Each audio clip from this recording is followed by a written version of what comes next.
Heavenly Father, today I'm not coming to you for small change.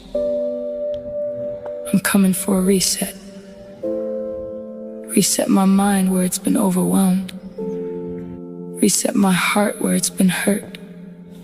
Reset my spirit where it's been tired. God, I've been carrying things I was never meant to carry. Stress, pressure, expectations, silent battles. And today, I lay them down. Not tomorrow, not later. Right now. Father, clear the noise inside me. Every overthought, every fear, every doubt, silence it with your peace.